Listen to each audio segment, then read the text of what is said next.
how to parkour. Dark Fist! Dark Fister, what the fuck? We'll get some mods in here. Someone's able to bed. I'm sorry. Dark Fist! It's not Fister! Take the ER out of it!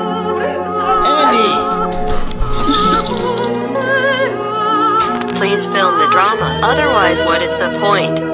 I started thinking, what if third world countries had Facebook as well and they posted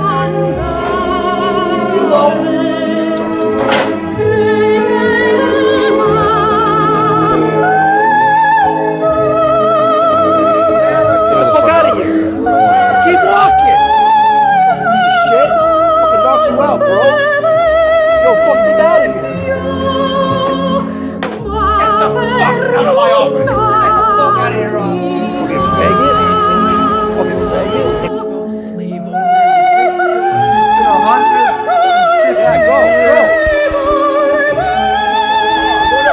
We're going back to our car.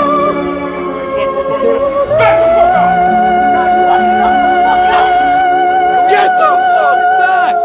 Get the fuck back! I'm serious! Get the fuck back! Get back! Get back! Stay back! Stay back! Stay back! Stay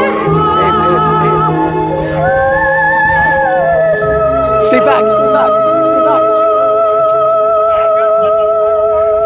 Stay back! Stay the fuck back!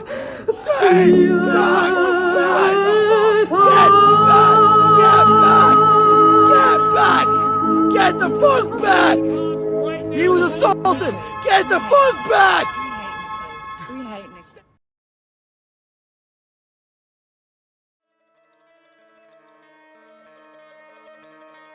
Nemesis, the Greek goddess of retribution, who punishes those who succumb to hubris, or arrogance against the gods. The Phoenix, another object of Greek mythology, that is a magical bird who lives continuously through a cyclical pattern of bursting into flames and rising from its own ashes.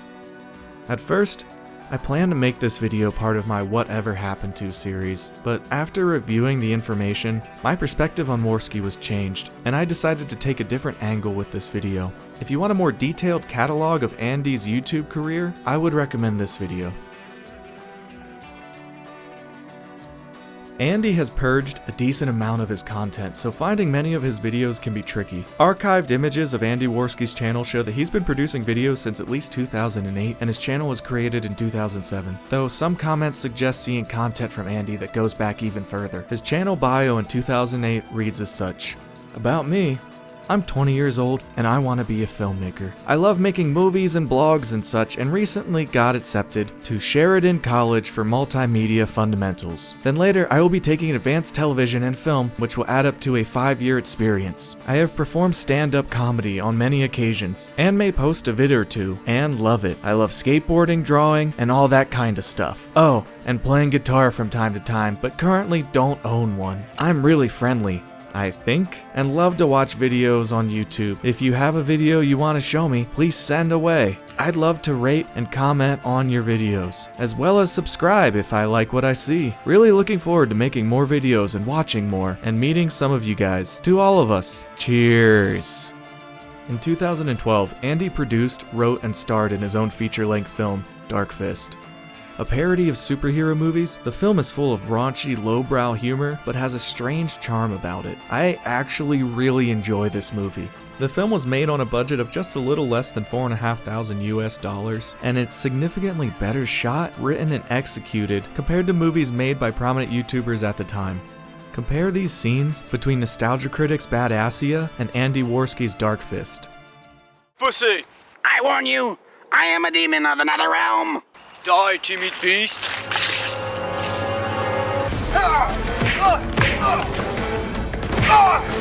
Come on, he needs our help!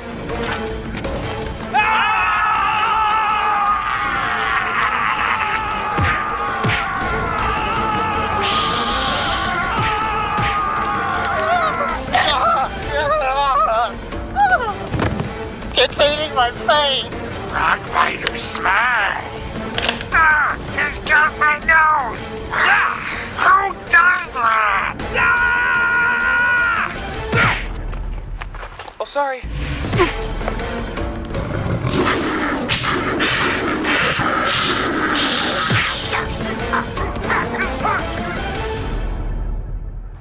I'm Willow.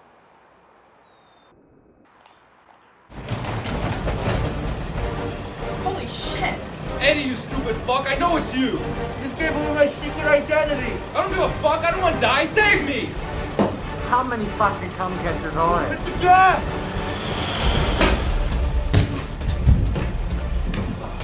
Fuck! Fuck! Ah!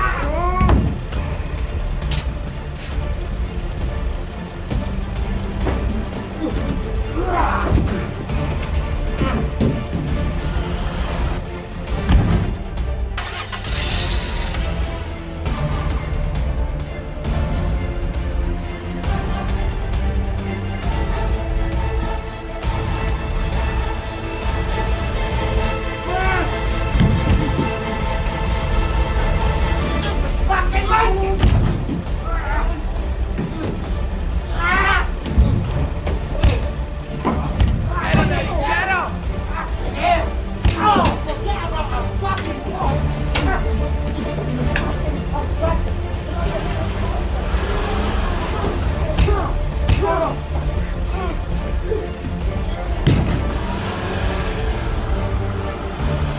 Get up! Get up, Eddie! Get up! Eddie! Huh? How you feeling, boy? I think him too. He's got a fucker.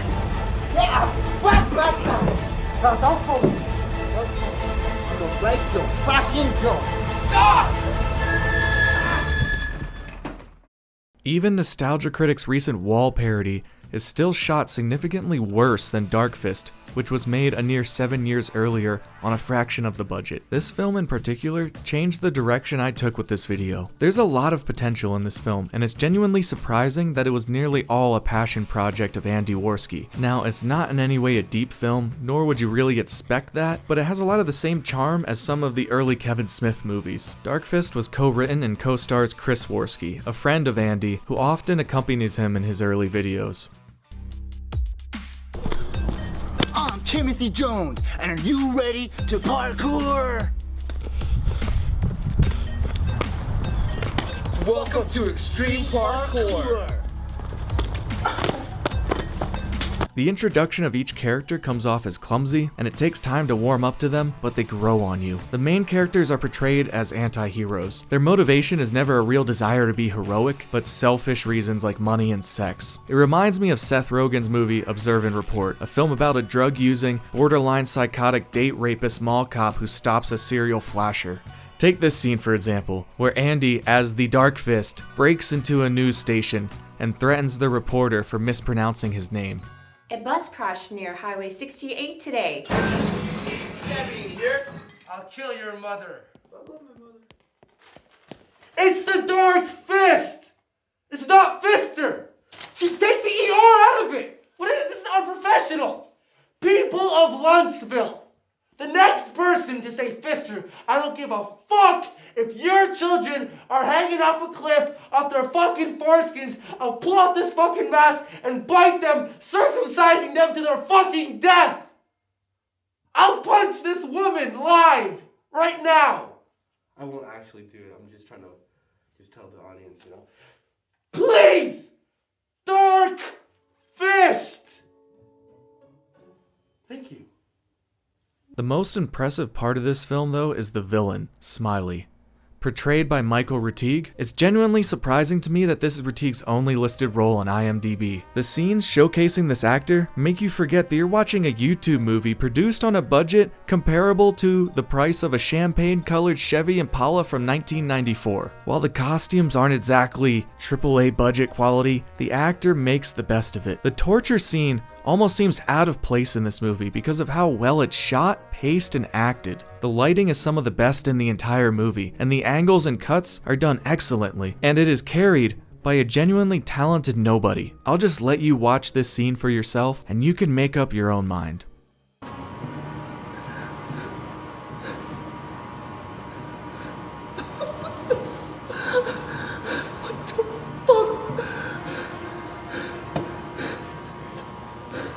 what I can hear.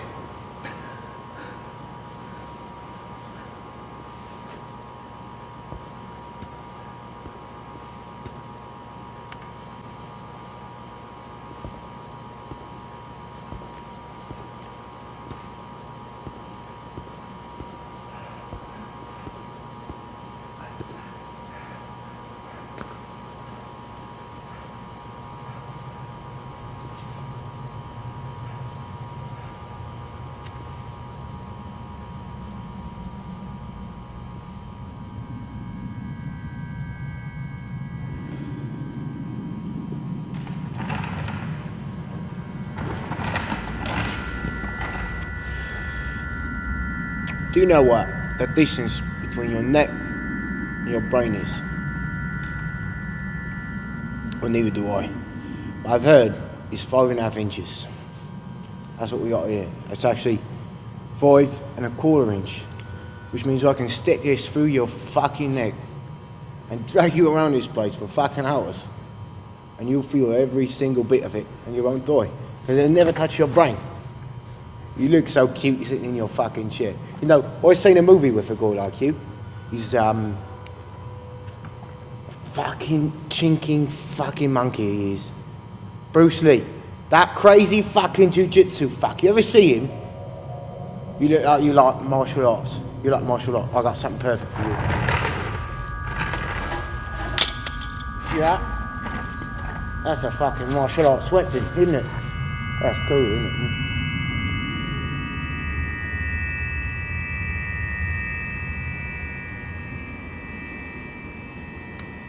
Tastes fucking fantastic. Hey, it's like this. You can do all sorts of fucking crazy shit, eh?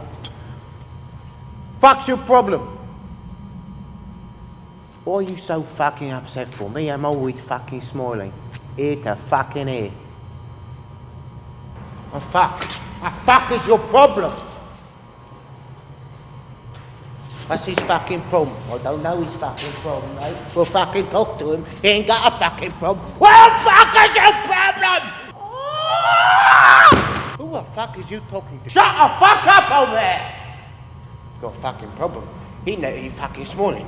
He's smiling all the fucking time. He's still got his fucking ball, doesn't he, Governor? What the fuck you think about that? Fuck! Enough, fuck! Be quiet for him. Fucking man in here! Fucking hell. You see that? He went fucking mental! Are you alright? I'm gonna talk to him.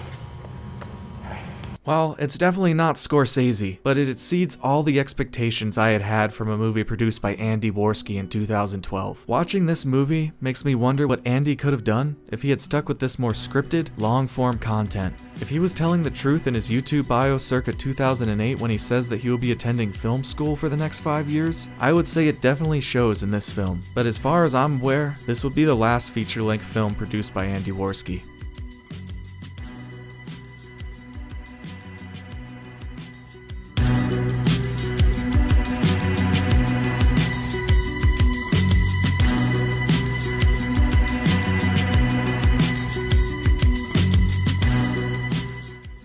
Over the next few years, he would make more scripted sketch comedy shorts with Chris Warski, which can be described as not bad sometimes. There are times when Andy can pull a chuckle, but often it extends the joke a little too long and bleeds the entertainment value of it pretty quickly.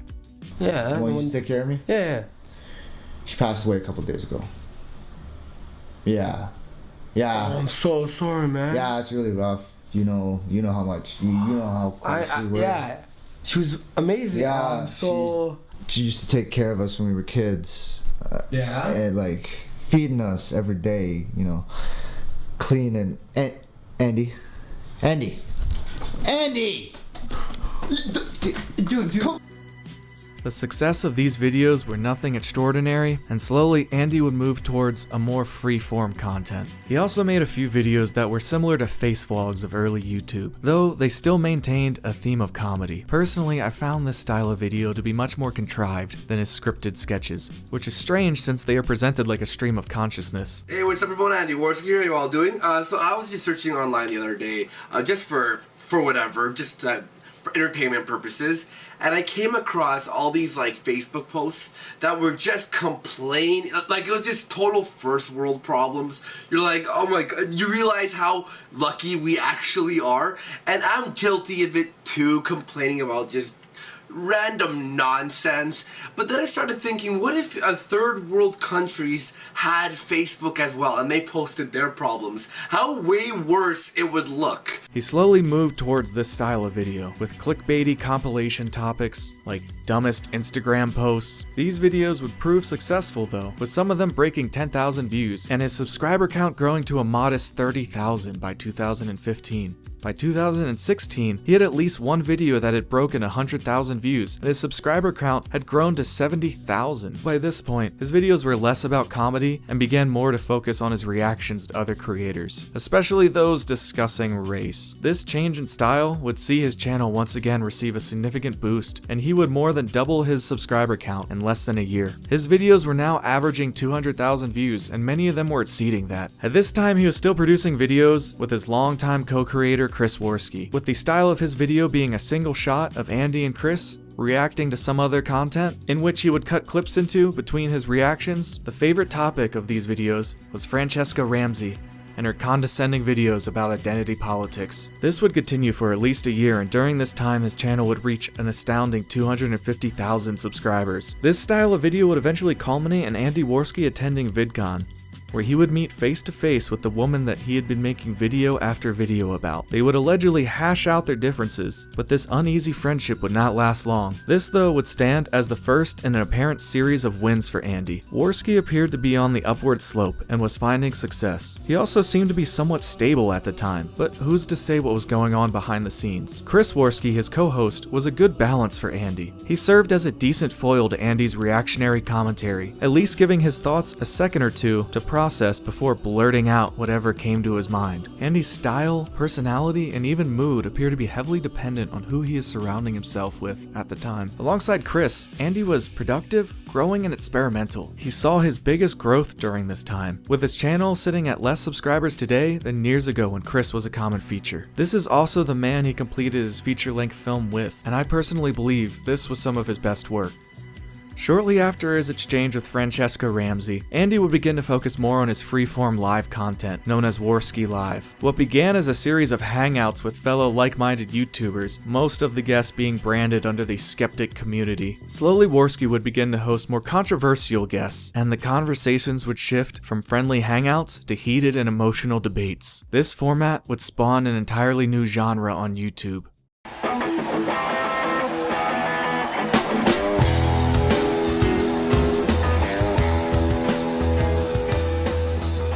Now, I first found Andy during the Chris Warski days. While I followed his channel for a while, the format did eventually begin to bore me. They made many videos and reacted to just about any absurd article or video they could find. One shot of two guys with extremely average IQ reacting to SJW content was destined to overstay its welcome. Some change had to come. Andy would shift focus to Warski Live, and this would be the catalyst that started an eventual downfall for Andy Warski. But at the time, it would be a successful way to reignite interest in Andy's channel. The series quickly went from a friendly hangout atmosphere to a heated Jerry Springer-like rage fest between internet personalities under the guise of a debate. While this may sound like a criticism, it was actually some of the most entertaining content at the time, and thus, Internet Blood Sports was born.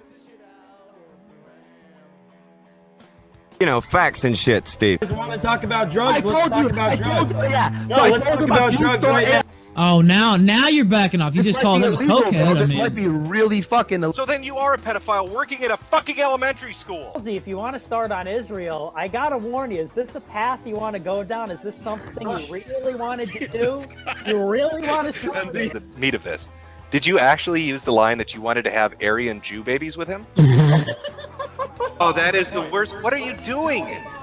You told me you wanted growth. You told me you wanted to grow your channel and get an audience. And then once you grow your channel and start to get an audience, you turn around and say, we don't fucking need you, unsubscribe. Do you think that's smart? If you're dissing us, if you're throwing salt in our... Oh, the New York Times. No, I'm interested in court rulings. Remember, we go with them. It's literally sourcing the Supreme. It's you want to read the whole... Like You can't. You're too dumb to even read the article. Why are you complaining? You What are just said doing? they made the That's why argument. I fucking hate you. You're such a piece of shit. Holy shit, you're like really fucking dumb. I am sorry. You're gonna find this insulting. You think that you are more intelligent than you are, and that is a difficult place for you to be. This also introduced Andy to a new crowd, a crowd of much more controversial and outspoken guests who had little concern about any sort of Overton window. As said before, Warski is very vulnerable to the influence of his peers. And to make a crude metaphor, if Andy was your baby boy and you were concerned about the friends he was associating with, Chris would be the kid who skateboards and listens to Blink-182, but he still gets honor roll, and the Bloodsports crowd would be the kids that listen to Cradle of Filth and do drugs, and they probably saw a dead body under a bridge once. The height of this series of live streams was the infamous debate between Sargon of Akkad, Styx Hexenhammer, and notorious ethno-state enthusiast Richard Spencer, a man the public literally encouraged to punch in the face for his thought crimes. The debate was hosted by Andy Warski and made YouTube history, with Sargon being exposed as not quite the intellectual he purports to be, with Spencer uttering the famous line, I am sorry. You're gonna find this insulting. You think that you are more intelligent than you are, and that is a difficult place for you to be. and Andy's channel trending on YouTube's front page. You can see a sparkle of joy in Andy's eyes as he realizes his channel is trending near #1 in the entire world, while public pariah Richard Spencer virtually spanks internet smug man Sargon of Akkad. It's around this time that Andy began working with his second partner, Eddie from Ed, Edd and Eddy. I mean, JF Jerepi. JF is a controversial French-Canadian PhD certified neuroscientist who is known to express views on a range of topics typically considered too taboo for public discourse, such as race realism, ethno-states, and veganism. Ugh. He also notoriously tried to have a relationship with a severely autistic woman he met on the internet, whose therapist described her as having the mental maturity of an 11-year-old. Eventually, a court had to step in and separate the two. But what could possibly go wrong? After a series of on-air spats between the two, JF eventually quit live. For being the guy who hired you, who hires you, who pays you, I would just expect a little bit more respect, you know, like it's just like how I see it is, imagine you being at work, right? You're at work and you trash your boss. You just keep trashing him. You say you control me and the universe and everything that's around. Like I'm some sort of puppet, and it's, in my opinion, it's very disloyal, and it pissed me off. It pisses me off. All right. Well, I wish you good luck. You too. And I'll be streaming tonight on my channel. Beautiful. Bye bye. Peace out. All right. That's what I have to speak my fucking mind. I have to speak my fucking mind. I know a lot of you are upset at me, but for the guy who writes his check, for the guy who helps him, who backs him on everything, you know, I've done everything in my power to defend JF, and it's just constant trash. Look, I'm good with the memes, the jokes, having fun, just fucking around, right? But when it's just constantly making me look bad, and I'm getting DMs like, yo, Andy, like, oh, JF said this about you. He's like, well, dude, just fucking talk to me, bro. Just fucking talk to me. I wanna feel like the person I'm working with is loyal and trustworthy. JF would eventually stream his own video going into further detail and tearing up just a bit about the traumatic breakup. During this time, Andy would begin hosting the Morning Kumite on his channel, a similar live show with hosts Tonkasol and Failure, two creators that would help define the next series of events for Andy Warski. Tonkasol was a self-described former wrestler and often would allude to having trained in actual MMA. Failure is a tall, fat guy with long hair and a deep voice. Tonkasol had a tendency of getting into heated screaming matches with guests whom he disagreed with, and these spurgouts would always end with Tonkasol challenging the guest to an IRL fight. I Cut your told mic. everybody I was a wrestler, you fucking retard. I was not a a fighter. I sideshow was wrestling fighter, and Stevie. fighter, Not you a fucking sideshow idiot. freak. I'm a champion. Wrestling A champion? and fighting That's like and saying radio House is a and fucking doctor. movies. I've done Holy shit with my shit, life. dude. I have a ring. I've had a match with the current WWE champion. You're trying to say I was a failed wrestler? I had belts everywhere I went, you idiot. Okay, you were scripted to win the belt. Yes, Steve, it's wrestling. You know that's fake, right? No, I didn't stick around in MMA long enough. Well, what's your record? 3-0. I'm being sincere. I would fight in real life. Oh, me too. Oh, yeah, and I have. I'm 3-0. Let's do it. I'm such a pussy. One might guess that with Tonka Saw's history of wrestling, he merely thought challenging strangers to fights on the internet was simply theatrics for entertainment purposes, but he just couldn't stop playing the character. Eventually, after a falling out between the two co-hosts of the Kumite, Tonka Saw would turn his anger towards Andy. Whenever Andy fell on hard times after losing JF as a co-host, kind of needed a financial boost, and I'm not exactly hurting. So, okay, we'll go to Andy's channel. We'll do things there for a second. When he was on my channel, he was mad that I didn't want the show on my channel anymore because everyone hated it. It was boring as fuck. I paid them I paid Failure $1,500. We didn't make even close to that number. Some days we made like $30, split by 3, and the show was boring. And he didn't show up sometimes. It was just no. The two having their different reasons for why Andy decided to stop hosting the Kumite on his channel, the arguments between the two would become more personal, with Tonka Saw alluding to Andy Warski being a pedophile based on what later turned out to be manufactured evidence.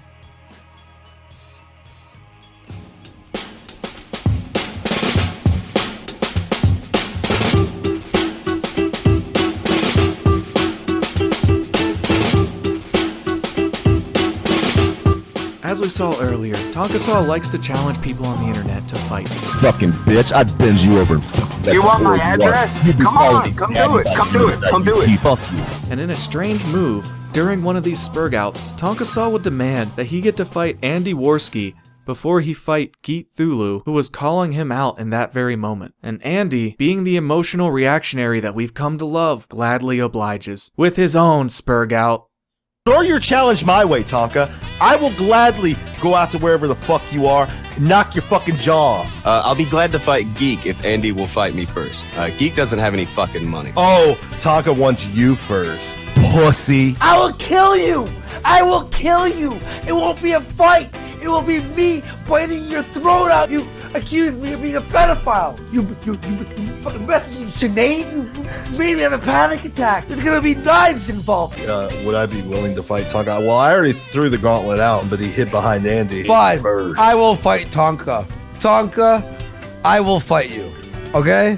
I agree to your fight. Andy wants to fight on a stream. No, bitch. No, bitch. Oh! Andy, I don't understand. You want to fight? Oh, he's backing. If he fights Andy, it's got to be live stream. Live, pay-per-view, man. Yeah. All money heads to fucking St. Jude's. Since the announcement of this supposed fight, people were skeptical to say the least, and as the pressure mounted, more information was slowly coming out about Tonka. People managed to find his wrestling tapes, which reveal an emaciated framed hippie, whose specialty seemed to be more along the lines of receiving ass kickings rather than dishing them out. Trying to get away, but Westcrow having none of it. Oh, tumbling off the ring apron to the floor. Powerbomb on the ring apron. Going, thought he had wouldn't be able to do anything out of that. Can't use his legs. Full Nelson slam. Suplex. Nice high vertical suplex. Stay on top of him. He's got to keep him. And shoulder block. Now a knee by Vio to get him out of there. Vio feeling the effects. Vio up top. Locking him up. Is he going for? He's going for an octopus stretch on the ropes. And he's got it locked in. Rumors started to surface from an alleged former colleague of Tonka's who claimed that his habit of trying to start fights with people didn't start on the internet, and he was apparently given the nickname Empty Threats at the gym he attended. He would get so mad that he would actually challenge people within the gym to come fight him in the parking lot. And he did it so much that he earned a nickname around the wrestling ring called Empty Threats. There were even claims that Tonka was wheelchair bound from a neck injury and can no longer walk properly. The claim came from a person named Zeph, who Tonka responded to by putting out a bounty for his docs. Whether you believe the rumors or not, it definitely appeared as if Tonka had something to hide, and to this date, there is not a single live video of himself to dispel these rumors. Doubt over Tonka's experience as a professional fighter was growing, and many people were beginning to see through his tough guy act. But if there is one thing he can be accredited with, it's his commitment to the act. The threats continued and the fight seemed to drift between parking lot brawl and official in-the-ring event. And after a lot of bluffing and bravado being thrown back and forth between the two, it actually appeared to be something more tangible as soon as Tara La Rosa got involved. Tara La Rosa is an actual MMA fighter who has enough connections with different promoters and gyms to actually get a fight scheduled, and an amateur MMA match between the two was set in place in Tennessee, apparently at the demand of Tonka for it having the loosest restrictions on fighter health. That All right, usually take here's like, the fucking Tennessee. deal, and everybody needs to just fucking relax. I've been doing this shit for 20 years. Okay. What you do first is you find a fucking promoter that will put you on. That's what you do first and foremost, because not any old promoter is going to jump on people that, well, one of which hasn't even fucking trained. He's just some cuck from the street. Tonka says he has that. Yeah, I've got Andy, a promoter. That won't be a problem. do you? Yeah. Where? They're in Tennessee, coincidentally, and they all agreed to Tennessee, so that was pretty. Tennessee, where? Tim Loy? No, it's well, I don't know if I want to. I don't know if I want to say his name. What the fuck? The goofs around here. I don't know. I'll tell you though. It's whatever. The most important thing is though, you have to have a promoter put it the fuck on. Don't just go to somebody's gym and live stream it. You run into a lot of fucking problems. I have taken fights on 2 days' notice. You can get them set up in a week. It's not that fucking hard. I've been doing this for 20 fucking years, so all you cucks, sit the fuck down, shut the fuck up, and listen to what I'm saying. Mm-hmm. Is that good enough? Did that work out? Did everybody No, hear that? I'm I just want to hoping, make sure I'm hoping everybody in that soundbite YouTube gets land shot. fucking heard me. Finally. It took about 15 times saying, I'll do it. I will fight you. For him to say, okay. And now he's acting like a tough guy. I am going to help humanity by beating the shit out of Andy. Watching you, oh my god. I'm 6'2", you're fucking And for as 5'9". complicated as Tonka really wished it all was, Tara had the fight set within less than 5 minutes of effort. It was officially on. All they had to do was sign the contracts and send in their blood work. Seems pretty simple, am I right? Tonka seemed to keep running into trouble every time he was asked to sign the contract, including claiming that his grandmother had a stroke, as well as refusing to submit a photo for the promotion. Again, stoking the conspiracies about Tonka's health, given that he refused to show himself on camera. But even after all those hurdles Tonka found himself in, they managed to get a signed contract sent to the promoter. Or so we thought, as the promoter Tim Loy would announce on the Valor Hour podcast that Tonka Saw had failed to turn in his blood work on time, and the name on the contract did not match those on his medical records. Doors open at 5 o'clock, fights start at 6. We got a couple amateur fights to kick things off, and I'll say, before we get into all this, we were supposed to have a third amateur fight. And in fact, this fight card was going to be an all-pro card. There were no amateurs due to be on this card until I was talked into doing a YouTuber's fight. And we've been talking this thing up over the past few weeks. We had both members of the fight, or both parts of the fight, on the show last week. It was going to be Andy Warski versus Tonka Saw, two very polarizing YouTube personalities. And that all came to a screeching halt this week. I digress. We added 2 more amateur fights with it, which to make it kind of a proper pro-am. And that fight, like I said, it fell apart this week. The official reasoning behind it, we were unable to get medicals in time from one of the participants, as well as that participant's name not matching the name that we were given for their bout agreement. So, that's not the proper way to go about things. I'm not taking any side as far as either side's ideology. It was Tonka Saw that was unable to provide his proper documentation and paperwork in time. Andy Warski, by the hair of his penny chin, did get his things in, but unfortunately it wasn't to be. This is a sanctioned fight, a sanctioned event. We have to go about things the right way, and that means using the proper names. And that's just how it is. It's hard to ignore the pattern of Tonka attempting to make things seem more complicated than they are in order to avoid a confrontation, and this name change scenario doesn't seem any different. The promoter asked for some sort of proof to show that his name change wouldn't interfere with the process, and Tonka failed to provide this. But with Tonka being a no-show, all Andy had to do was show up to the fight, which he did, and he was sure to milk every single moment for all it was worth. Now we're gonna bring out an opponent who his opponent did not show up. So I'd like to welcome to the cage, Andy Warski.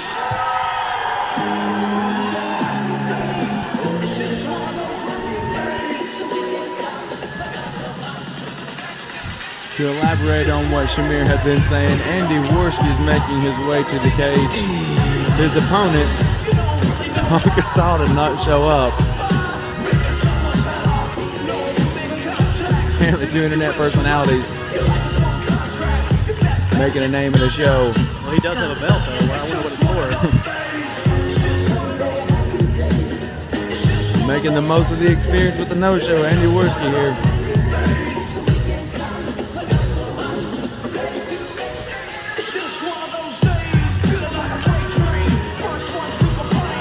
Personality time.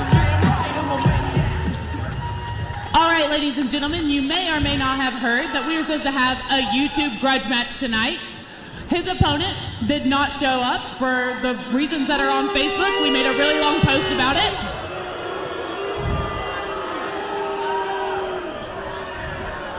So we wanted to give Andy the opportunity to walk out. He came and made weight last night. He's here. He wanted to walk out. He's been training for his fight. I'm going to hand the mic over to him and let him discuss his feelings. Thank you. Dead air. This guy, Tonka Saw, has challenged about 50 people online to fight. It's saying he was a UFC champ, MMA, and I was the first person to be like, all right, I'll do it.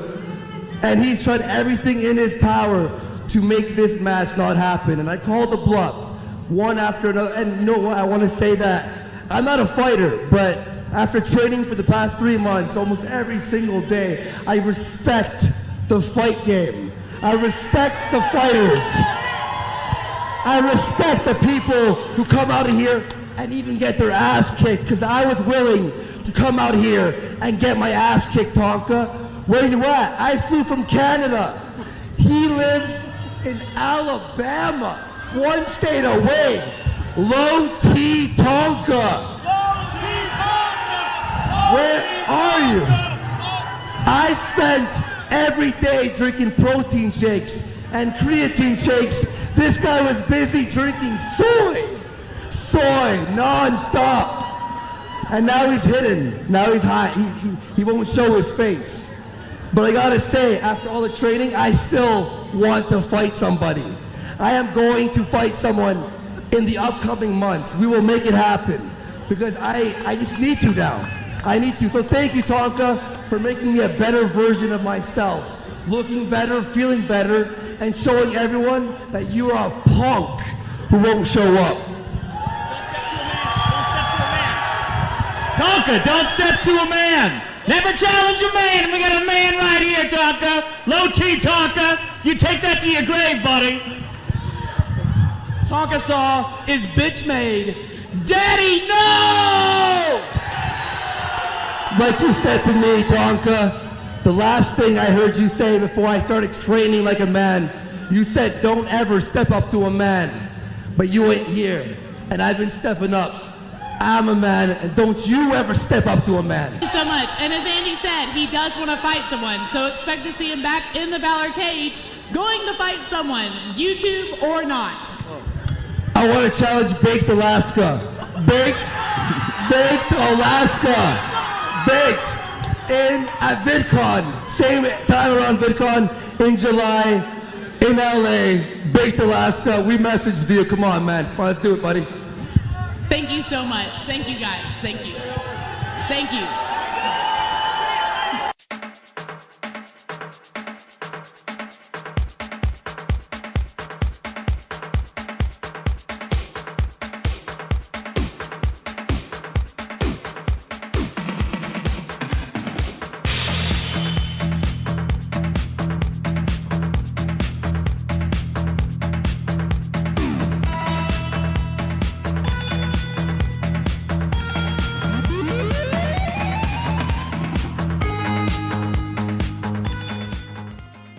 This would mark the second major win in Andy's career. Though, contrast this with his first win, the meeting of Francesca Ramsey. His demeanor, the context of which he won. The build-up to Francesca Ramsey was a positive outcome accompanied by his real-life friend and co-creator Chris. They had met their rival in real life and had a positive experience. Now, about 2 years later, Andy is surrounded by superficial internet friends, each with their own demons, like alcoholism and obesity. And here they are, encouraging their newfound friend to perform like a dancing monkey and fight for their entertainment, reveling in the humiliation of the internet tough guy, but not really winning anything but bragging rights. This would appear to be the peak of Andy's journey, but the climb to the summit is not nearly as steep as the tumble down. If you haven't noticed by now, Andy hasn't left most of his co-hosts on the best of terms. He has a knack for cozying up to someone and then burning the bridge between them. Though it isn't necessarily all his fault, most of these characters are worth putting some distance between the two, with the exception of Chris, and Tonka was always a ticking time bomb, just one that ended in a dud. But the next person to partner up with Andy would be the human gunt, Ethan Ralph of the Killstream. Ethan and Andy had been brought together by the Tonka Saw drama, both sharing a distaste for the failed wrestling chieftain. Ethan had met up with Andy in Knoxville alongside Dick Masterson and Coach Red Pill. The four of them hit the town and apparently had all kinds of shenanigans. During this excursion, Andy hooked up with an overweight goth Snapchat model and allegedly penetrated her with a pine cone. Also during this stay in Knoxville, Ethan, Andy, and Coach Red Pill would discuss making a show together. While the details are vague and the plan fell through due to a conflict about money between Coach Red Pill and Andy, this would ultimately lead to a total falling out with Coach Red Pill and Warski, with the 40-something-year-old man going onto YouTube to bitch and moan like a 14-year-old girl about the breakup. Coach Red Pill is four things. The first thing that Coach Red Pill is a baby killer. He convinced his mistress to have an abortion while he was married. Sick. Disgusting. I'm sure Coach is having a fantastic life right now. Just like his dead, aborted baby wishes it had a nice life. Baby's probably not even in heaven. Probably in purgatory because it never had a chance to even exist. Because Coach Abortion Pill, called now, convinced a woman to have an abortion. Second thing Coach is a liar. He knows for a fact his new video about Ralph and I, where he claims that we were making fun of his sweet son who looks like he's a nice boy who is sick right now. You know for a fact we weren't making fun of your son. We were making fun of your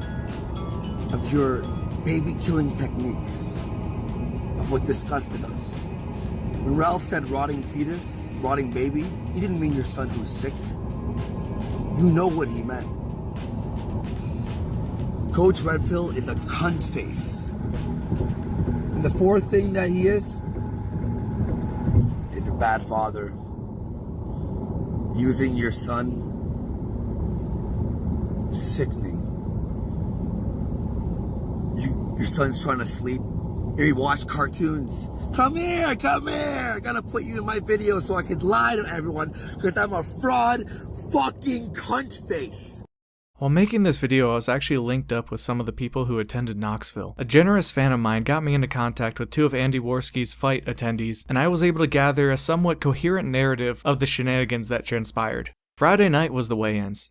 Several fans were able to meet up with Dick Masterson and Nick Rekieta at a restaurant before the MMA weigh-ins. Andy arrived at the weigh-ins already drunk, and the staff of the MMA match were very welcoming and friendly towards the crew of internet shitposters. After the weigh-ins, fans along with Andy and crew would overtake a few bars and get a little more rowdy than these Knoxville establishments were prepared for. Allegedly, during these weigh-ins and the meetup afterwards, Coach Red Pill avoided attending. The bartenders were a little annoyed with the excited nature of Andy's crowd, and Friday would be the night where the infamous Pinecone Thought appeared. A no-name Twitter whore who attached herself like a male anglerfish to the side of these internet personalities. She apparently floated from person to person looking for any drop of attention, even allegedly making moves towards Nick Rekieta's wife, until she finally landed like a deflated balloon on the lap of a drunken Andy Warski.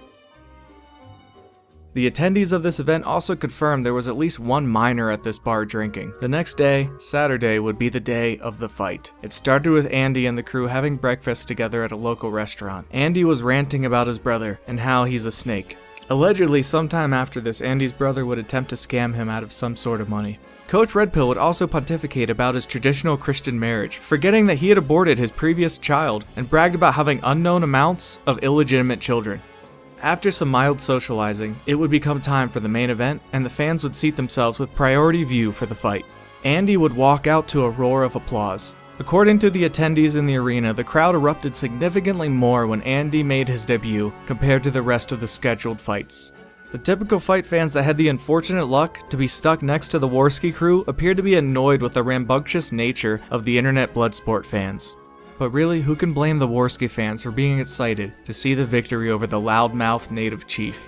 After the MMA event, the rowdy crew of internet Bloodsport degenerates would patronize a few local Tennessee bars and cause the staff to have quite a headache. According to one attendee, Coach Red Pill would dump a beer on one of his fans for, quote, thanking him for being an older male influence.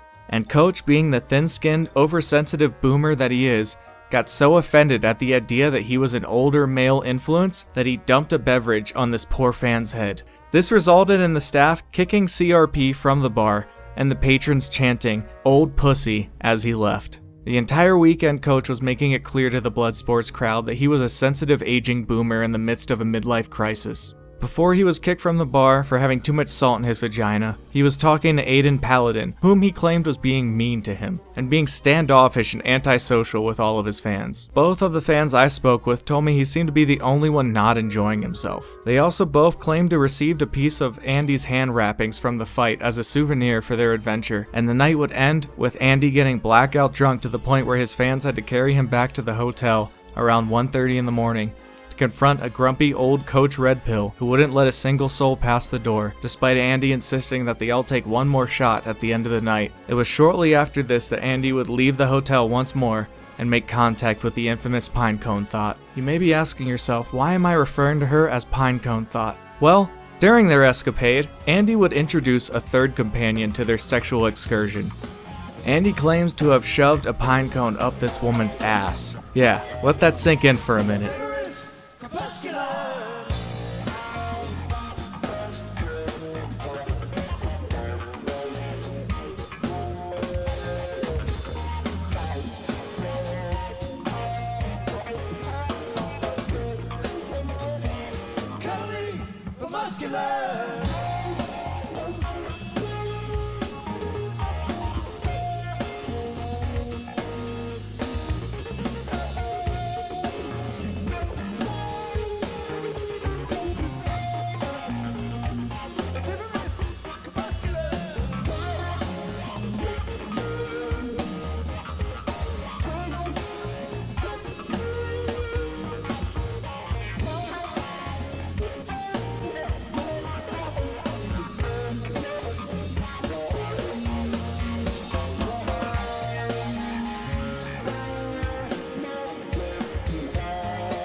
That Sunday, each member of the Bloodsports fandom and crew would return to their separate homes after a long weekend of partying and pinecone degeneracy, and I would like to thank the people who are willing to share their experience with me, and I appreciate the time they took to add more perspective to this event for the video. After Knoxville, the crew would all return to their separate homes and savor the victory they had, but Andy was ready to seek out the next win.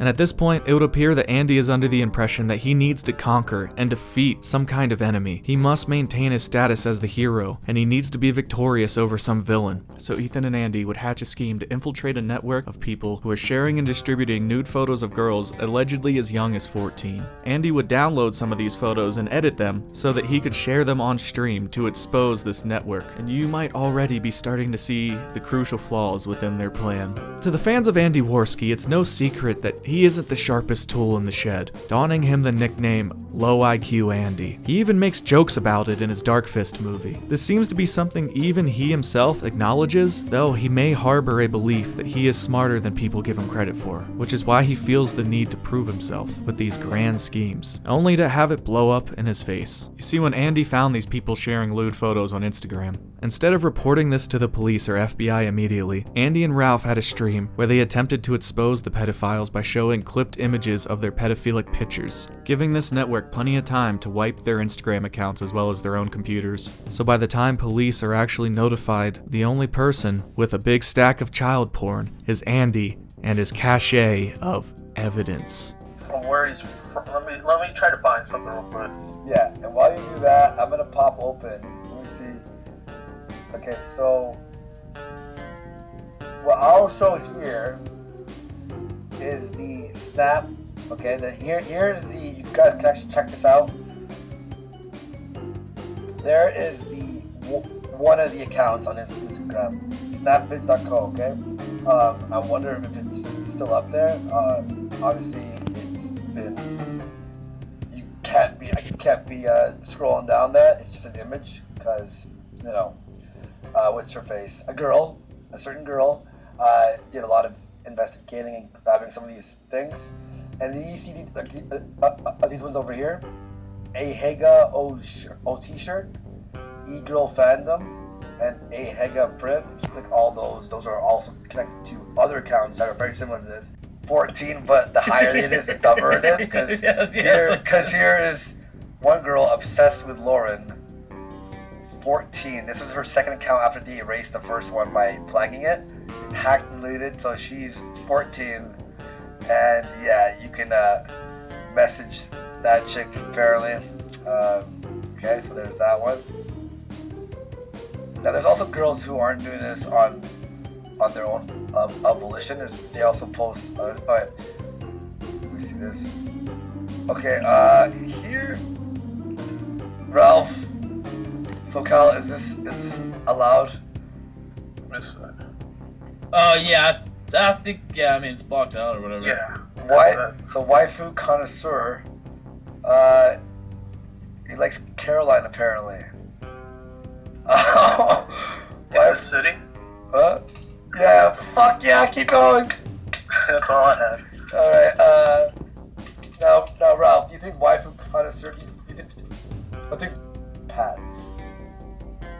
You got the first one, she edits them before, so no one has the uncensored except for her. Well, I don't know, someone might have them. Hey, you look at Daddy's girl, okay? There we go. Now we go back to this.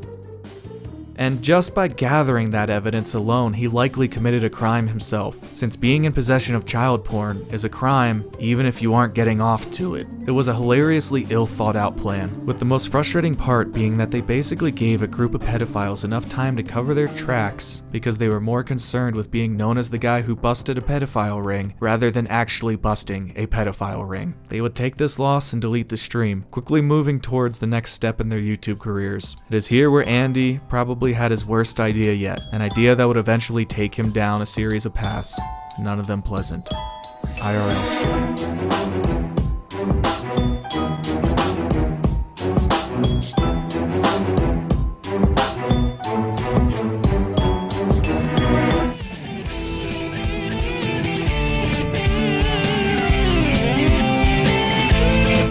IRL streaming, or in real life streaming, is about what it sounds like, streaming your life. With the most prominent IRL streamers being Ice Poseidon, these streams are long and mostly boring, but can vary. Some IRL streamers attach a speaker to themselves and allow chat to donate and have their posts read aloud using the speech-to-text feature. This can lead to some hilarious but uncomfortable situations for IRL streamers.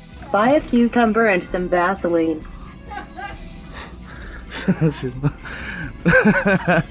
One of my personal favorites is where Arab Andy was arrested after a donation initiated what sounded like a bomb countdown while he was standing in a college classroom. Attention. C4 has been successfully activated. Bomb detonation countdown successfully started.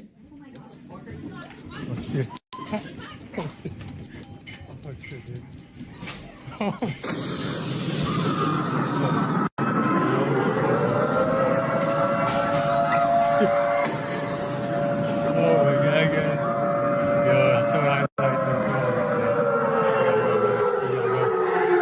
gotta go, baby. Damn. Holy shit. Holy shit. Holy shit. Oh, God, guys, look at that. Get on the ground right now. Wait, what's going on? On the ground, don't make any sudden movements. Oh, yeah, I'm recording, bro. If you're gonna shoot me. That's fine. What are you doing, bro? Put the gun down. Put the gun down. Put your backpack on you. What are you doing, bro? Your backpack, you got me? What are you doing, bro? Record all you want. I didn't do nothing, bro. Lay on the ground. That was TTS. That was a donation. On the ground now. Alright, dude. Alright, on the ground. Lay flat on your stomach. Alright, dude. That's good. Put your phone down if you're concerned about it. Put your arms out to your side like an airplane. Alright, dude. Don't move. You got me? I got you, bro. Don't touch anything. Alright, bro. Good. Go.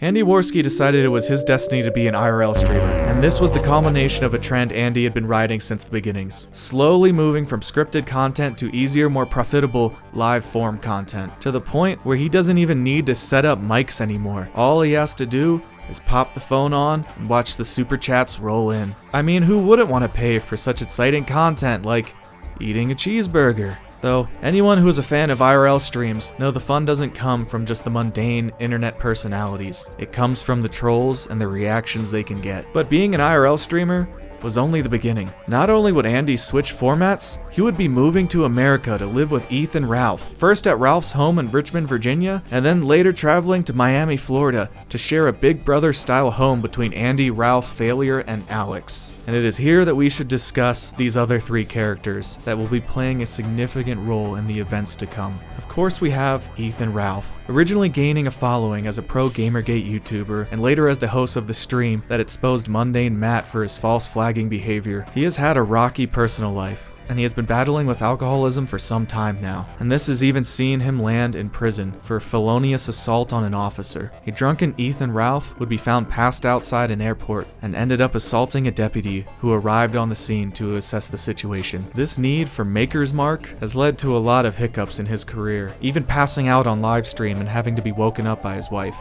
Ethan! What? Get up! Okay, I'm getting up. You're not getting up. What's happening? 9 o'clock. In the morning. Yeah.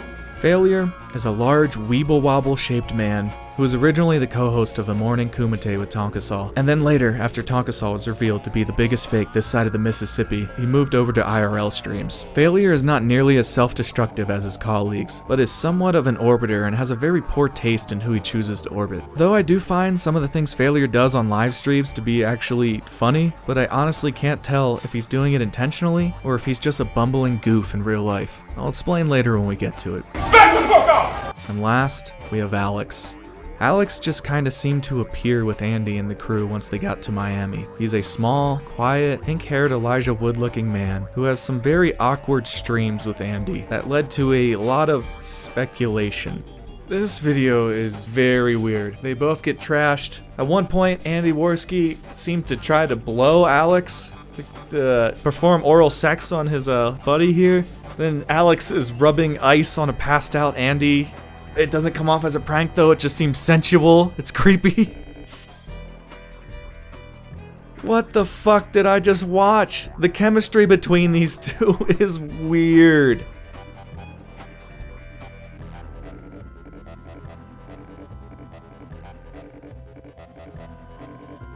Alex also has a concealed carry and sports a stun gun as well. So you throw an alcoholic with felony assault charges, a low IQ cokehead, a giant orbiter, and a manlet with a stockpile of weapons into a single home.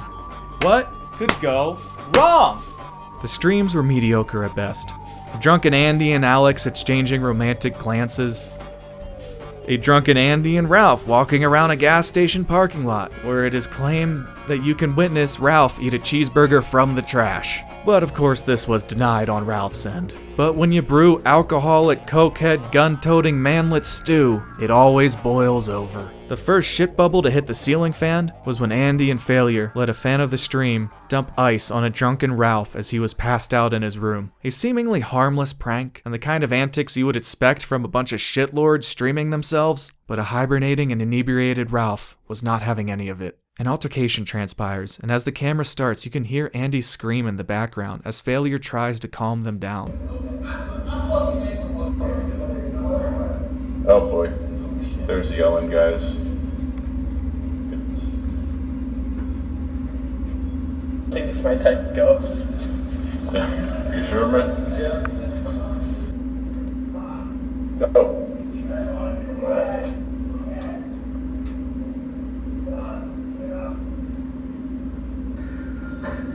Guys.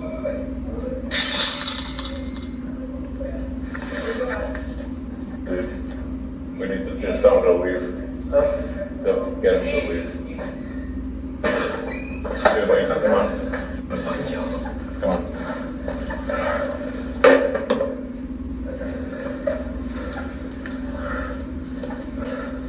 Andrew, breathe. No. Breathe. No, chill. Guys, chill. Please film the drama. Otherwise, what is the point? Guys, come on.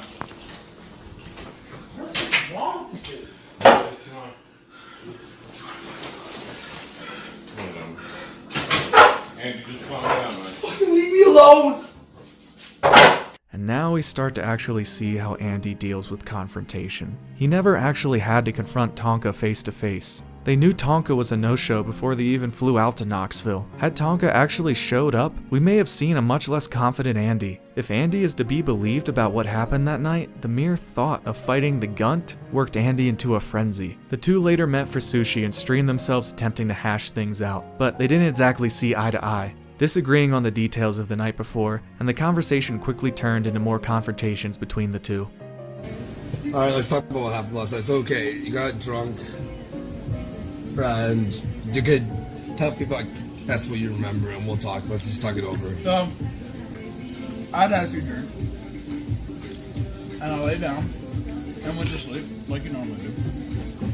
And somebody threw a shit ton of ice on me, and I woke up and I was like, "What the fuck?" No. And I wasn't even mad about the ice, but then people were like, "Oh, Failure and Andy are on stream talking shit about you." So I went in there. I tried to talk to you about it. I shut the door behind myself. I was like, let's talk about it. And then... No, you don't remember though, you went like this. You want to fight. You want to go. Twice. Now, what me and Feather were quote unquote talking shit about, all we were saying was we were disappointed, we were pissed off, was the fact that it was really shooting and stuff, and you got so drunk that you weren't able to even I was stay on South awake. Beach. You left. We were at a different place. The alcohol. That was different for me. The alcohol that you intake made you make poor. What is it? I'm not taking the blame for all that, no, because you're the one. You take full blame because you were drunk, and someone said happy hour, and you went in there. That was you, 100% you. I don't know what you're talking about. I mean, it's pretty clear what I'm talking You were fucking hammered. You made an ass of yourself. I know talking shit about Dude, you. you were laying on the floor screaming like you were having a fucking panic attack, like you were getting raped. You put your hands up, you wanted to fight me, and you locked the Like, door. you literally laid on the floor and started screaming and kicking and Because screaming like I was you were gonna knock having you some out. type of Because I was gonna flashback. fucking knock you out. You weren't gonna do shit. Yes, I was. No, you weren't. Because you put your hands up, I had to defend I didn't myself do it. off of you. You Because were you were laying hammered. on the floor screaming like a little girl.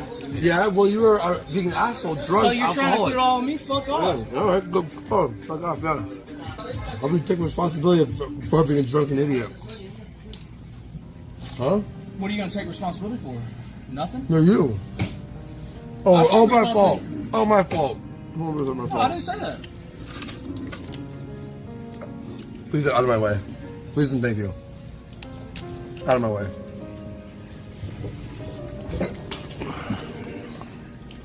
And fuck off, okay?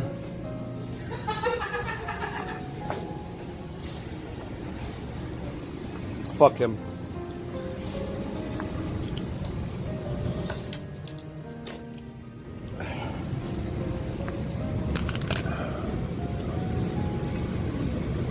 He's a drunken idiot. He's a irresponsible, drunken asshole. That's all he is.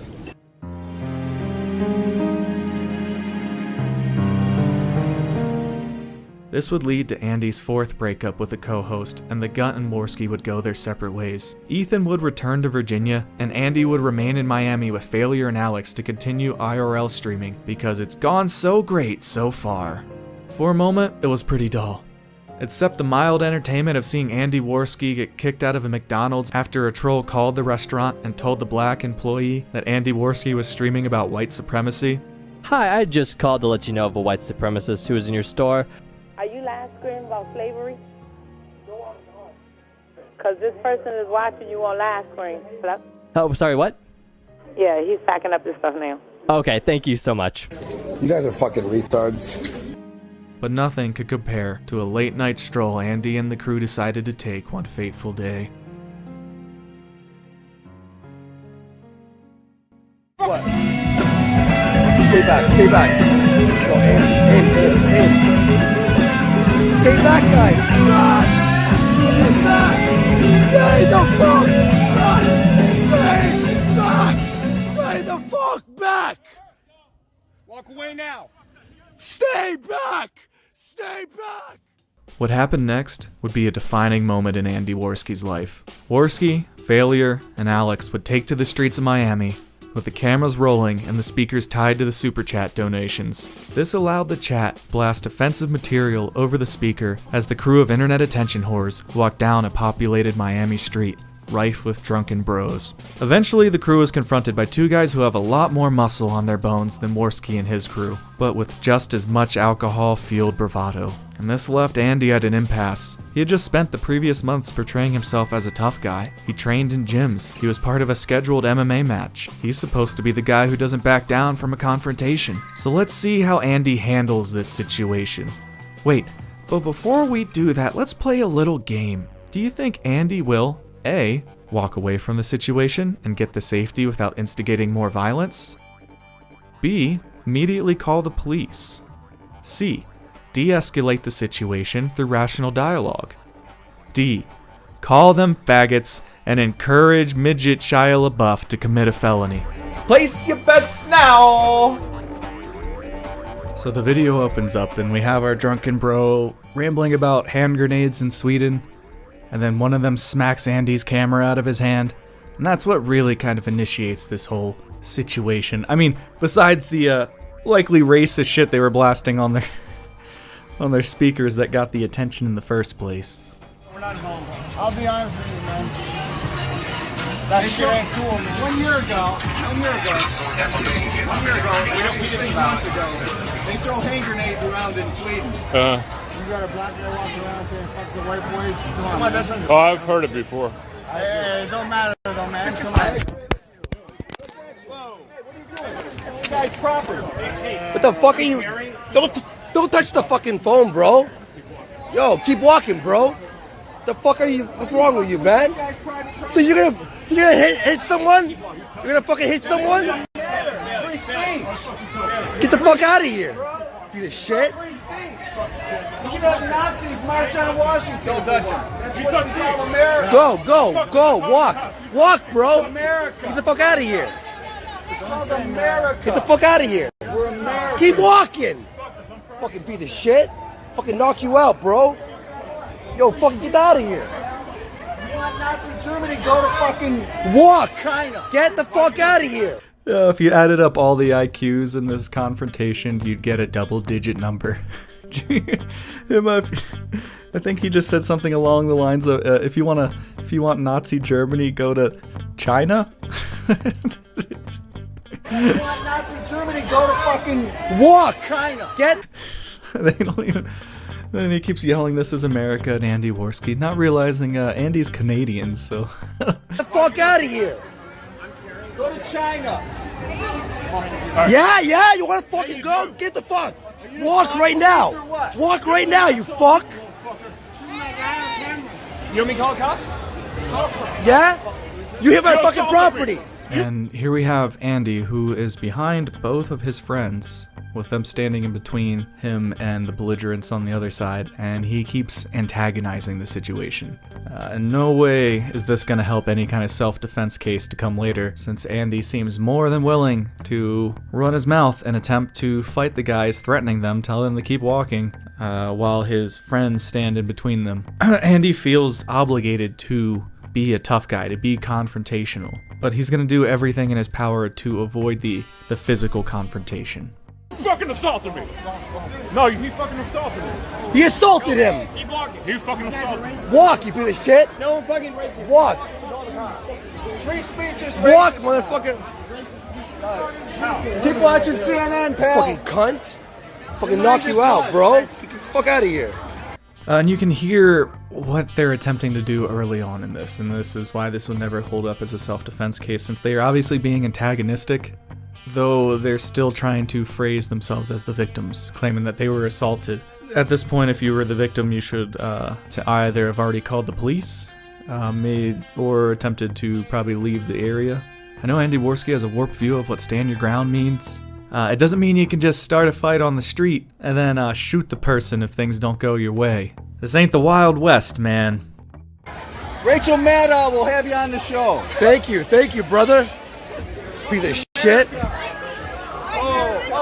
Oh yeah, he's gonna walk now. He's gonna walk here. He's a social justice warrior. He's That's- the equivalent of that guy that says you're Go, a fucking go. white man. Walk! Walk, buddy! You wanna knock me out? I'll call the cops on you, motherfucker! Get out of here! Fucking faggot! Fucking faggot! Put it back in the... And this is where Andy starts calling the other guys faggots, and you have to understand optics. It doesn't really matter, yes, you know, in America we have free speech. If you're on the street and someone is trying to fight you because you've been blasting racist shit on your speakers and then calling him a faggot, it's unlikely if they start beating your ass that anyone will come to your aid. Andy is losing credibility amongst the crowd around him, and people are probably slowly coming to the conclusion that maybe he does deserve to get his ass beat. And the cops are going to review this footage, and the jury is too, if this would have been pushed as a self-defense case. Put it back in the thing. Hold this, hold something. Hold speaker. They wanna fucking see? Motherfucker? Hit my fucking phone on the floor, motherfucker? No, but he assaulted me. Yeah, he did. He assaulted me, though. I know, but you know what?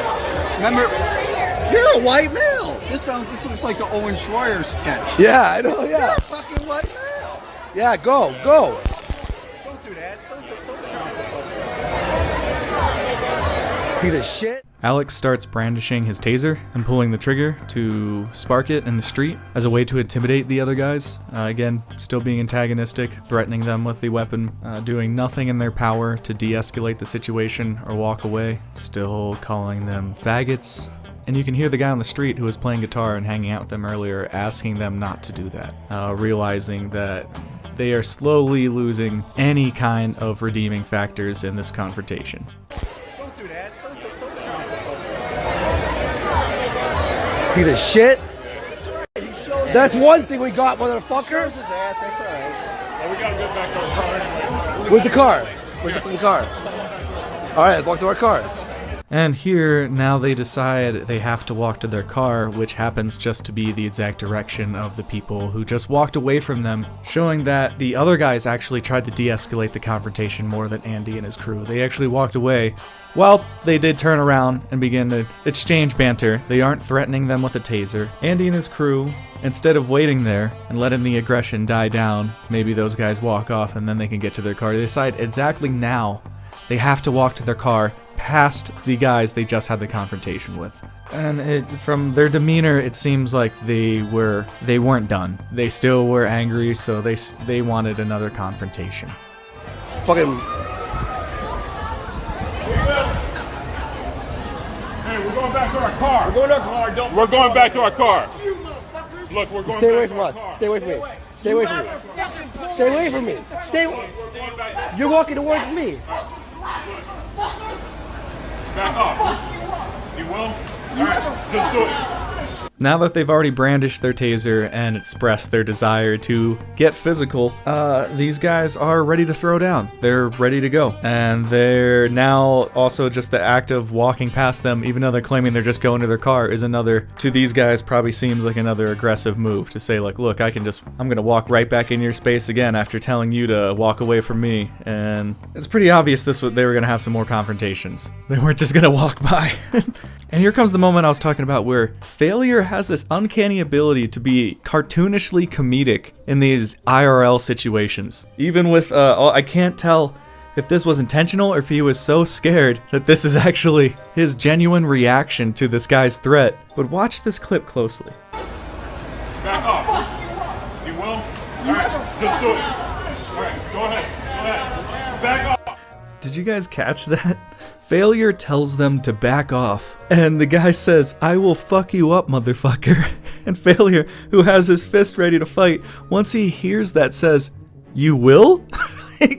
asking him a question like, will you actually fuck me up? Is this serious? And the guy says yes. And Failure just says, "Okay," and puts his fist down. It's like something that would happen in a Will Ferrell movie. "I'm gonna fuck you up." "Oh, really? Oh, you will? Okay, well, never mind then. I apologize. I didn't realize you were gonna fuck me up." He puts his hands down and then he says, "Okay, let's do this," in this defeated tone that it's reminiscent of like a child who got bad grades and knows his father's now gonna spank him. Just like, all right, let's get this over with. He's come to accept that he's gotta get an ass kicking, and he's just gonna let it happen. Back off. Back the fuck off. Now you lucky enough to fuck out? Get the fuck out now. Back off. Back off. You're ready to talk. Fuck you. Get away. You must have Get shot away. me. Hit me with it, motherfucker. Get away. Hit me with it. Alex, go. Alex, now. White t-shirt guy gets more aggressive, and Alex dry stuns him with the taser, which barely seems to phase him, besides getting him off for a second. But in all honesty, dry stun tasers are not the most effective way of self-defense. Self-defense is probably already flown out the window long ago. Really, the only thing that's stopping this confrontation right now is the friend of the white t-shirt guy, the guy in the blue shirt, who is stepping in between them, holding his friend back. And what you'll notice is later he disappears. Later, white t-shirt guy abandons him and gets some other friends that were more interested in a fight that night. You must have shot me. Hit me with it, motherfucker. Get away. Hit me with it. Alex, go. Alex, now. Alex has already threatened him with the taser and used it on him, yet on his face at this moment as the guy is ready to kick Alex's ass, he already has a look of defeat. He knows if this comes to physical blows, it's not going to end well for any of them. They are realizing that while they have avoided getting hit in the face, they have lost the confrontation in terms of optics. Get the fuck back! Get the fuck back! I'm serious! Get the fuck back! Get back! Get back! Get back! Get the fuck out of here! Fuck back to where the fuck you came from! Alright, Andy, let's go. Fucking piece of shit. Let's fucking go. Kick this guy's fucking ass. Let's go. Just You're lucky you're not fucking on the ground bleeding, you faggot. no, just say that. Everyone would fucking get shot. Oh, nice packs. It's gonna work with a fucking bull in them. You fucking faggot. Fucking kill him. Fucking piece of shit, faggot. Daddy's gun this. Nothing comes out. He's done. Yeah, you need a better Oh yeah, what guy? There's enough witnesses and it's on camera of him going towards us, so. Oh yeah, he assaulted you right there. The failure. I don't care if he assaulted. That's what I said on phone. Yeah, he was all bark, no bite. He was all bark, no bite. Like, his shirt was off. He didn't throw a punch. He had enough time. Like, He was standing in front of me for like well, look, 5 minutes. He took his shirt off after, right, on the second thing, Yeah. and came up to us. And then there was a point where his friend wasn't holding him. Yeah. And it's like, this is the part where you could You could have lunge. lunged. You could. And here, Andy's monologue is him trying to convince himself and the others around him that anyone would be so optimistic as to believe that Andy Warski could kick this guy's ass. So when your friend's holding you back, right, that's when you're trying to move forward. Yeah. Your friend lets you go, now you're not moving. Move forward or get the fuck out of here. Yeah, we're starting to fight. Content. Content.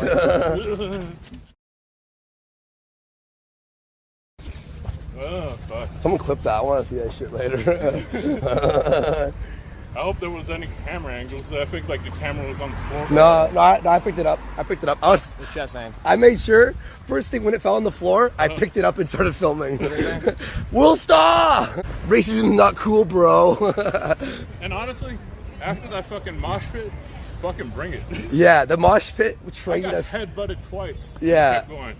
The mosh pit trained us yesterday. I already got a fat lip muzzle.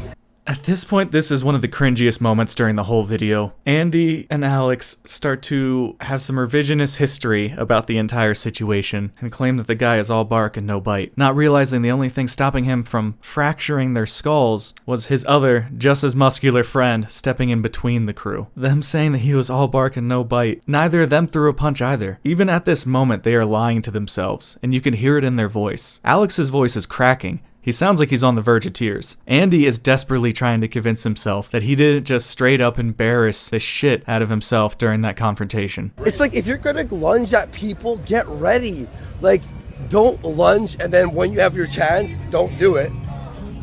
Walk or come. Pick one. Or come. Yeah. Exactly. Walk or come. Walk or come. Walk or come. That has to be a t-shirt. Yeah, I'm not that hungry anymore, so I'll hold the camera. I'm actually very, very hungry. Is that him? All of the insincere joy slowly washes from Andy's face as he realizes there's the guy. There he is again. He's found them, and he's with several friends. None of them are the blue shirt guy who stopped the fight initially. These guys look like they are all ready to go. They all realize they are fucked. Now they're still on camera, live. They're gonna have to back it up. At least that's what they've cornered themselves into, because they put this all out there. Now they can either tuck tails between their legs and walk away from the confrontation, or they can pretend like they're the tough guys they were just purporting themselves to be. Is that him? That's him. That's him. We don't have anyone around here. Oh, okay. They're coming towards us. So let's walk away. But they're coming towards us. All right, yo. All right, stand your ground. There he is. Stay back! Stay back! What? Andy says stand your ground because his low IQ Canadian interpretation of that law in Florida means that you can just shoot someone that you were starting a street fight with because you're afraid of taking a punch. He himself doesn't plan on pointing the weapon. He then tells his friend, alright, go. And what he means by this is, alright, aim your weapon, shoot at them, kill them. He is giving the okay for his tiny Shia LaBeouf-like friend to open fire on these guys in the street. This is unbelievable amounts of stupidity. This is how far disconnected these guys are from reality at this point. This IRL streaming is the farthest from real life in terms of how they're interpreting their situation. Andy genuinely believes that if he has his friend shoot these guys right now, that it'll be considered self-defense in Florida. Stay back, stay back. Go, aim, aim, aim, aim. Stay back, guys. Go, Alex.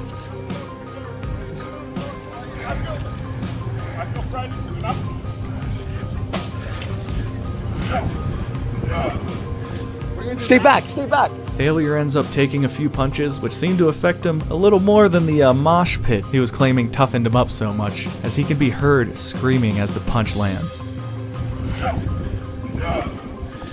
Stay back, stay back, stay back.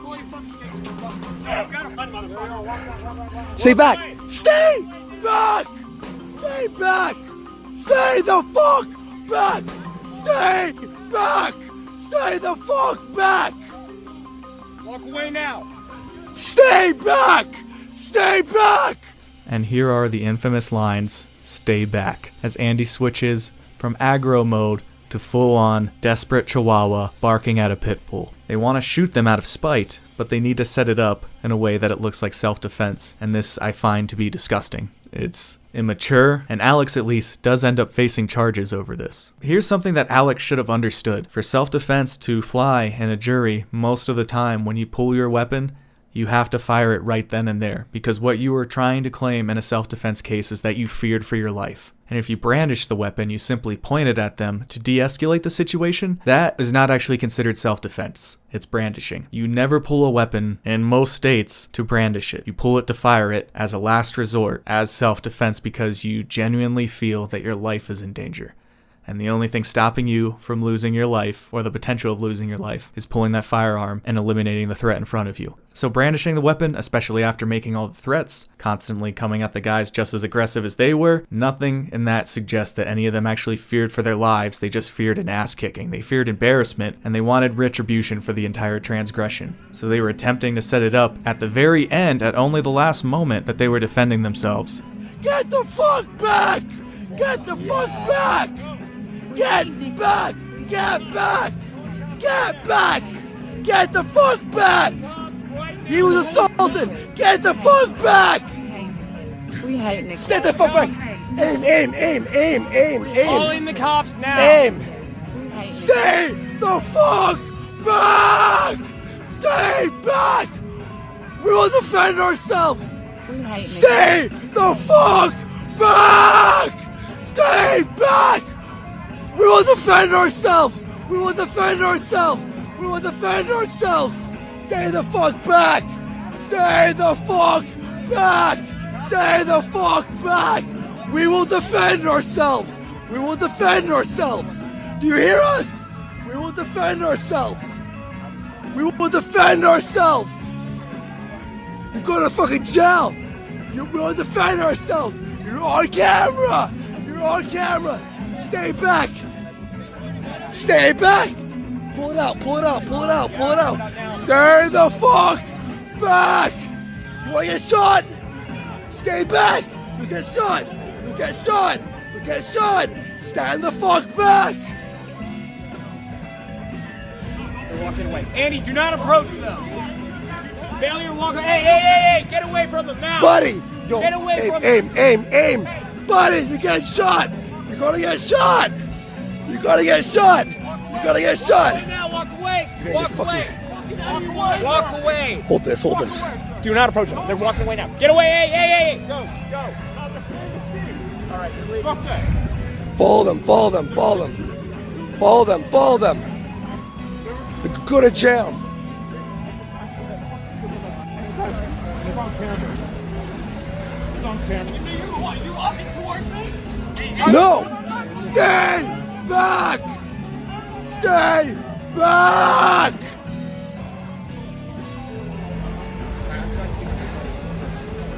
Yeah. We hate knickers. Stop, guys. Stop. Not the fucking time. Fuck off. We hate knickers. Stop, you fucking retards. We hate knickers. Turn that shit off. It's not the fucking time.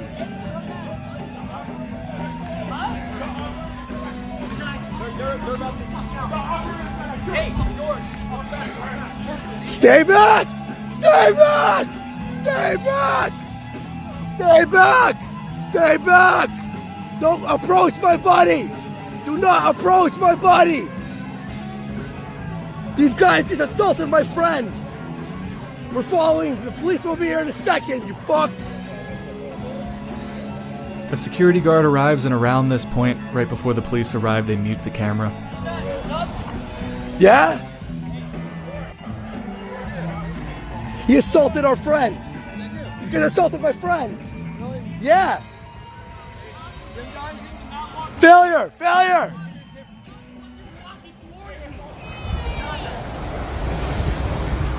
You fucking made the wrong move! What, you'll kill him? Hey, I got that on camera, buddy! Two neon yellow shirts and one white shirt. They got shorts, they're white males. We were leaving, we were going to our car and you followed us. These guys threaten us right now to kill us. Just calm down, will you? Was he armed? What's his name? Was the guy armed? I'm armed, no, they're just drunk. Hey, now they approached us, we were walking to the car and they caught up with us. And I'll try to start a fight again. Forced me to draw my weapon. Yeah, I think George, SCCO was also on the phone. We're getting arrested. They assaulted my friend. They're gonna get away. Will you be quiet? They're not going anywhere. It's holstered, let's put it away. They're not going anywhere. They're not What going anywhere. building is this, sir? The Clearwater Marine and Aviation? I'm with a security guard right now. They got him right up here. Stay here. Slow. Let's just stay here. Open this down. All right, thank you. No, they're going to want to talk. Yeah. Anybody else? Yeah. pressing charges. Fuck Yeah, that. no. They hit me in the back of the head. I know, I saw. I filmed it. Like it doesn't hurt. I have it on film. I have it all on film. All on film, and then I Alright. ran up, and I told him to aim. Hands up. Just get him up on the... Alright, put our hands up. Well, you don't need them up. Just put them here on the rail like this. Yeah. Hey, George, just stay here. Yeah, alright. Get your arms on the rails. You don't need to put them up in there like you're a criminal. Do me a favor, mute that. Just mute it. Okay, I'm gonna mute it for a sec, guys.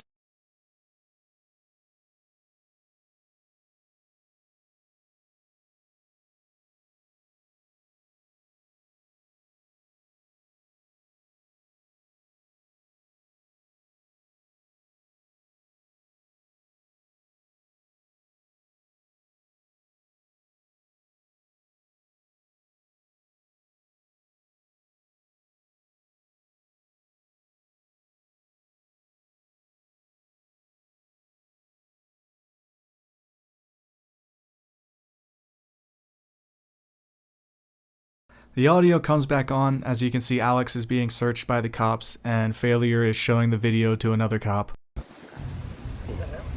That's him. That's him. Okay. Well, he's watching the video. Explain to me what happened. Okay, so we were at the barn. Which one? They are approaching us. Yeah. We were walking from Toucans over. We were in front of a bar from Toucans. There was a guy. The first bar or the second bar? It's the one. It's sort of like the one that was inside of the parking lot there. We were outside. Basically, so we're streaming on YouTube. They can play money. They can play whatever they want. The guy in the yellow? I believe they said it's all the No. Andy does not have a gun. That's the speaker. That's the speaker. That's the black. Show them. Huh? Because earlier when they assaulted me, we told them to stand back, that, for our safety, stand their ground. They assaulted and they decided to come back. It's all on video. They assaulted me. Keep him in cuffs. Okay. And this is the moment Andy realizes things are not going to go his way. The cop tells the other one to keep Alex in cuffs and asks him why the hell is he pointing a gun at people in the street. The look on Andy's face really says it all, and you can hear in the tone of this cop's voice, he's serious. I'm telling you right now. I did not point it at him. I did not point it at him. Oh, you did? No. Thanks for the evidence. Your phone goes. I pointed it at... What do you mean? I'll put it in evidence. Yeah, but it's a live stream. It's a live stream. Not on It's my live. phone, We have 180 people watching it live. The cop then tells Failure thanks for the evidence, he's taking his phone. I was on the phone with the cops the whole time. Pointing a gun at somebody down the street. He was running up towards us. Stop talking. I was making sure no one got...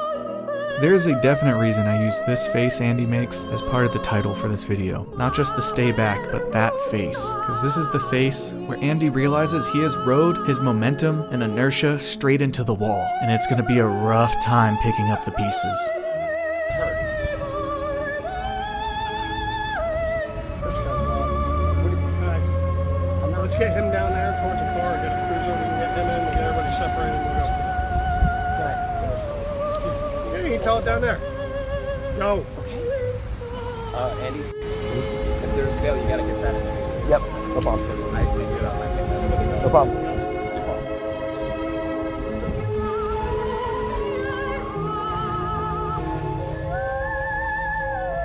See, from what I see here, it's a bunch of guys who are worried they might get in a fight, and they didn't pull a gun on somebody. They were I know, but you don't pull a gun on somebody because they want to fight you. No. And it's at this point, the cop attempts to explain to these idiots why this is not going to work as a self-defense case. Just someone coming up wanting to fight you is not enough. You have to have a legitimate fear for your life. When you're also threatening them, playing tough guy, doesn't suggest that you're fearing for your life. Sir, They don't have any weapons. sir, assaulted me earlier. sir, may I just explain the story from my point of view? If that's fine? You say whatever you want. Okay, cool. So basically, we already de-escalated the confrontation down the street. And they followed us with two new, the dude in the white shirt followed us with those two new guys. All those years of speech therapy have at this point gone right down the drain with Andy, and he becomes a stuttering, vulnerable mess. Confrontation guys, the yellow shirts, and they were coming up towards us. They ended up heading towards him, punching him in the back of the head, and then walking towards Alex and I. So we warned them, stay back, stay back, stay back. They wouldn't stay back. So Alex, he pulled out his gun, and then they stopped. Then we phoned the police, and this is the situation we're in right now. But they were walking toward us while we were asking them to stand back. You can tell this cop is not really having any of their bullshit. You can see how immature these guys are, with how little seriousness they take brandishing weapons at people. They're disconcerted with human life. This guy has obviously been around the block and he just doesn't want to hear it. There was 2 guys on me. They were already previously. Yeah, but they had separated him. You ever put the camera down and think to help out your body, or? I did. When that happened, when I saw the swing, I went up to him. And then your buddy pulled out a gun and pointed at everybody. It's on here, it's on the video. And they're running towards us. So what do we do? And do we just allow them to attack us? I'm not sure how we defend ourselves. We told them to stay back or we have to defend ourselves. And they followed us too, so. All that time they were following you, you never called the cops? Hang on, I just want to say, if I think we should get a lawyer. Hey, before we talk about anything. Walk over there to him again, we'll put you in cuffs. Stand over here. Okay. I've explained my side of the story. That's it. Why is me being assaulted not a concern right now? That's not what it is. I got assaulted though. I got hit in the back of the head by 2 men. Listen, we're going to deal with that. All right? But right now, your buddy pulled a gun on some people over a fight. You guys can't understand that. I really don't know what else to tell you. You had plenty of time since the last incident to now to call the police. You did not. We walked away. Stop. Did you or did you not call the police? We de-escalated, sir. Yeah, okay. We did. did. A real good job. Then they followed us. They followed us. Okay, so you should have called the cops in the first place. All right, sir. I understand. I'm glad you did. Okay, yeah. And this is where the cop nails it, because they were more interested in starting another fight with these guys. They didn't call the police, and they instead chose to brandish a weapon. This cop is obviously not dumb. He sees that Andy and Failure are failing to convince him otherwise, nor are they convincing themselves, really. I think they both are starting to understand the reality of their situation, but they're gonna go kicking and screaming. We understand our side of it. I understand your side of it. I understand you should have called the police. But because you guys didn't want to call the police and these guys want to start fighting again, you pulled a gun. I got him on video right here. He pointed a gun at 3 dudes in the middle of the street, 100 feet away, because he was afraid he was going to get his butt kicked. You should have called the cops 15, 20 minutes ago, and you didn't. Whatever. I'm glad you're recording it. That's all that is. But did you watch the part where he assaulted him? Huh? Okay. Yeah. Okay, cool. Hey, I agree with you. Don't give you a right to pull a gun on somebody. Hey, just stop. Yo, hey, dude, just stop talking. Stop talking. Yeah, we'll just stop talking. Just stop talking. I got a USB port. Okay. Actually, it's on YouTube, so you don't even. Okay. Just stop talking, all right?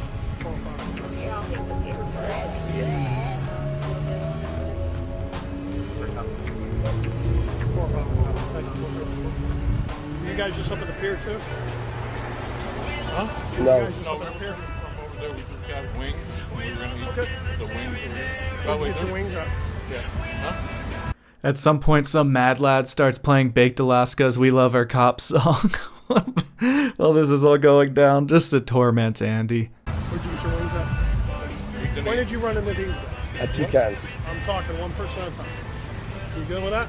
Yeah, I am. You are? Yeah, I'm great. Stop talking. We don't have to answer anything to him, so. Well, don't answer then. Your buddy can go to jail. I'm trying to sort everything out. How old are you? I'm 31. You wouldn't know. Go ahead. You know I'm funny. We came across this guitarist, and guys in front of us were playing over. The black cop then comes up to Andy and Failure and explains exactly what's going to happen. Essentially that the guys that they almost murdered won't be going to jail for this disruptive behavior, that Andy and them are just as culpable as they are. They all were exchanging fighting words, they were being belligerent in the street, and then they let Andy know that Alex will be getting charged with the aggravated assault and he'll be going to jail. They're not going to jail. You guys aren't going to jail. You guys all could have gone to jail. There's a statute called disorderly conduct. It's essentially engaging in brawling behavior. fighting words, yelling, all that nonsense in the street, it's not working. Okay, luckily your friend didn't shoot the guy, because then he'd be looking at a lot stiffer charges than he's getting. He's getting the ag assault because a fist fight doesn't constitute deadly force. Okay? That's what the weapon's for. Felony or misdemeanor? That's a felony he's going for. Okay. Would he be bailed out, or? You guys will be able to bail him out. Okay. Can you give us the information? Also, can we get the keys for the car? Because I'm going to ask him what he wants you guys to have. Okay. Does he know your numbers by heart, or do we need to write it down so he can call you guys? Yeah, if you can write. Yeah, if I can write it down, that'd be great. All right, you guys sit tight for a minute. Let me sit on the floor. I will say, while the white cop was not having any of their shit, the black cop is also very professional and more than helpful for these guys, which it doesn't seem like he totally had to be, especially with all the stuff they were blasting over their speakers. He doesn't seem in the mildest bit really upset. This guy is professional. I will say that. We'll bail him out. Oh yeah, we're gonna bail him out 100%.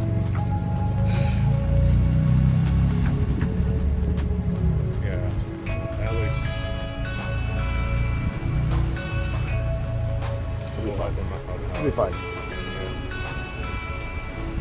Shortly after the incident with Alex in jail, Andy would return to Canada and try to pick up the pieces.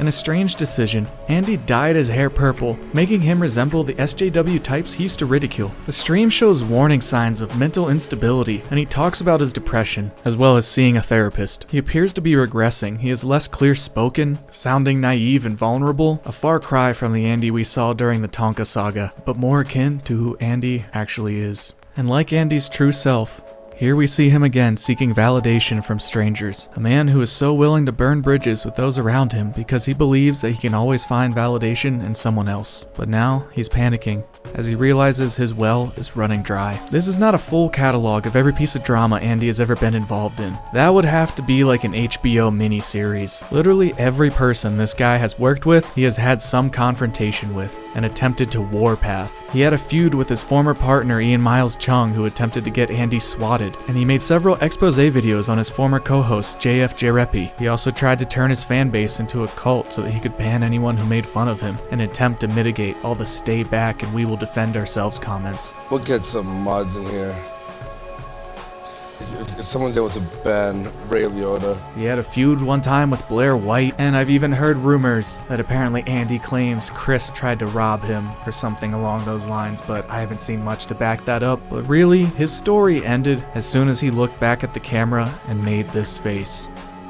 This was the fall of Warski. Andy had been given the title of the Autistic Phoenix for his ability to burn in his own dumpster fire, yet somehow rise from the trash with some kind of clout. But this Phoenix burned on transistor tubes, and they're about burnt out. The real tragedy of Andy Warski is that despite his less than impressive IQ, through his own motivation and passion, he had the potential to create decent and entertaining content, as long as he was willing to put in the work. But as soon as he saw a faster and easier path, he took it. And instead of having a steady ride up, he dove deeper into lower effort, more profitable work. But at the end of the tunnel of low effort, high profit internet content, it's a picture that looks like Wings of Redemption, or DSP. Eventually, no one is impressed with your lack of initiative or talent. They just pay to throw popcorn at you, like a monkey in a cage at a Chinese zoo. At this point in time, it has been months since Andy's last post on any of his social media platforms, and even longer since his last video. He has seemed to learn something out of all this, and is doing what possibly is the best course of action in avoiding the internet altogether. Whether this be by his own fruition, or because his family stepped in after seeing what Andy gets up to when left to his own devices. The Autistic Phoenix's ashes, for the moment, lay dormant.